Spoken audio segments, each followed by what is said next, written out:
Hello guys, in this video I'm about to show you guys how to transfer Addex coin to Phantom wallet. So let's get start the video. So first of all, open up your Telegram app and here you can see the Addex option. Just simply tap on it and here are the all the information are appear here.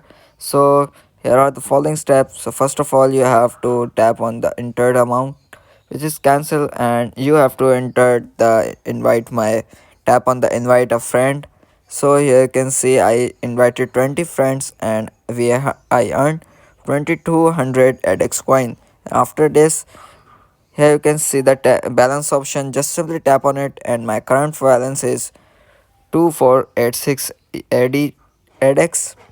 And here you can see the output option. Just simply tap on it and now are the pop-up for this and the amount from contact number and the account number of the Phantom wallet of the which you want to withdraw or transfer the coin.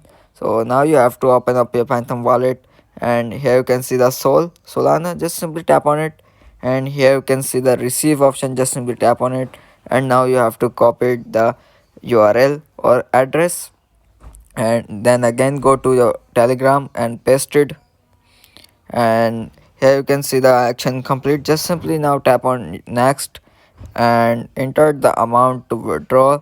The minimum amount of withdraw is 300 Addex coins. So enter here if you have the 2300 Addex and above amount, just simply you can easily withdraw your and transfer your Addex coin to Phantom wallet. So that's it. See you in the next video very soon.